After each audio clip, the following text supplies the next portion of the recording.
Hello friends and family, today we are going to be talking about Sombra. My name is Skylent, I'm a Diamond Overwatch player, I love Overwatch, I love hero shooters, period. A lot of experience with them and specifically Overwatch, and I want to talk about Sombra, because now we can see her. Now we can actually see that if you go to playoverwatch.com, you can check out the play page for Sombra, which is pretty awesome. You get to see some of her abilities. We kind of get to see what they do. We don't get to know specifically what they do, as in numbers, damage, duration, numbers. You know, we don't get to know that kind of stuff. But we can kind of really see, for finally, we can see what Sombra actually will be doing. Okay, so she's a stealth character, and she's a stealth offense character. In fact, she's a little bit cliche in a lot of ways.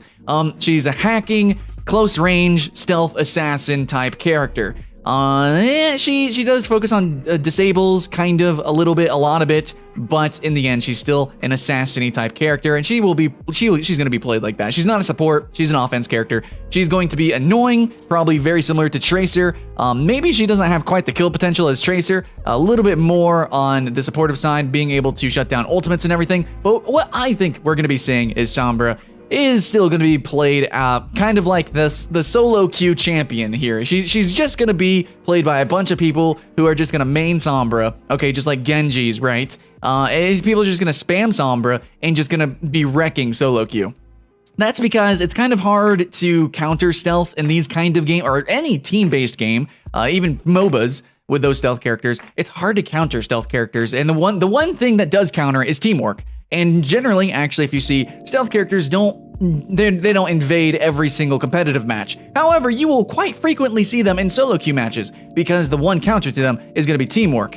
So, yeah. Let's see how effective her stealth really is in this game. But see, she seems to focus on really disrupting the enemy team. Disrupting the enemy team, kind of like a Tracer, kind of like a Genji, but to maybe even a more significant degree. Maybe not so much, not as much kill potential, but because she can actually, her EMP stops abilities. As you can see in the background here, I'm assuming you guys have also clicked on it, but we can go through some of her abilities.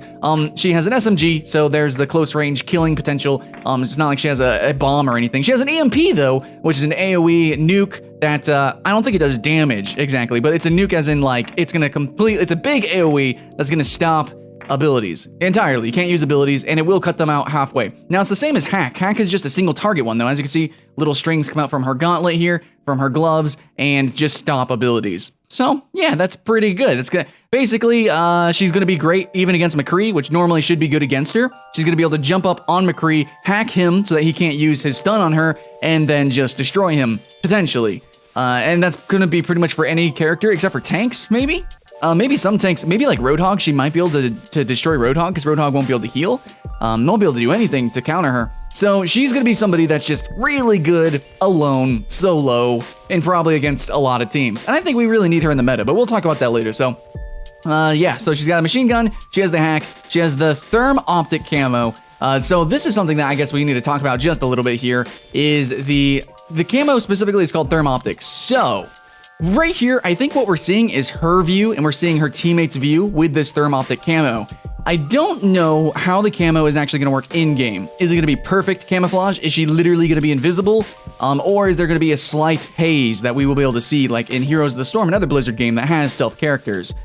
Maybe that will be the case, maybe not, but however, since it's called Therm Optic Camo, I think that sound is still going to be very important, and since she moves really, really fast, I think she's going to have extremely distinct audio cues, so that people are still going to be able to hear when she is stealth and running around, very similar to Reaper's teleport. So people are still going to be able to hear her, but, in team fights and during certain, situations, Sombra is still going to be able to be sneaky, and that's still her thing. It's possible that maybe it's best if you just jump in from a high place, use your maybe like translocator. What you can do is basically like a faster, better Reaper E. Translocate right into the fight, then use your EMP, maybe stealth out, and then come back with a hacker.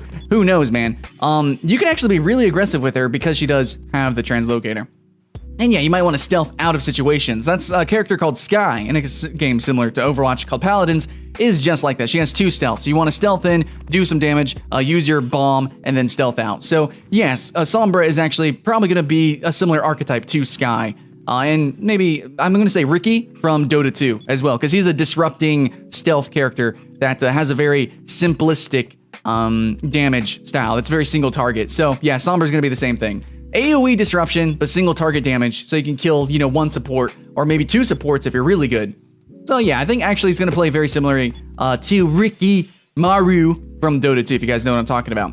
So this is actually really cool. I want to talk about the translocator. As you can see, it bounces off walls. This is going to give you some cool playmaking, maybe some dueling. If you want to be able to throw this somewhere really, really far away, you might be able to make it go really, really far. Or potentially, like, if you're, let's say in some hallways, maybe even right here in this specific hallway, if McCree is chasing you or something and you don't have any cooldowns other than translocator, instead of just throwing it away into the open, you can actually throw it down a couple hallways, or maybe you can juke him by throwing it past him, bounce off a wall, and then it goes behind him or back in front of him, and he turns around, and I don't know, I think you can make some really cool plays because it does bounce off walls. It's a simple little thing that I just wanted to show off right there. And remember, guys, translocator is our activated ability, so you can throw it, and it actually places this little landmine thing, and then at any time, you can teleport back to it. So that's just freaking awesome. She actually has a huge amount of agility. Also remember, Therm Optic Camo makes her run faster, as you can see from the animation change as well. So yeah, she's got some decent speed. We don't know how long this lasts though. But either way, with all this combined, I think what she's going to be is actually just basically Ricky from Dota 2 inside this game, inside Overwatch. Just gonna be disrupting, just gonna be super annoying, is gonna be a solo queue monster, and basically, like, new players aren't going to be able to do anything about it because she literally shuts down entire kits. She's like, no abilities.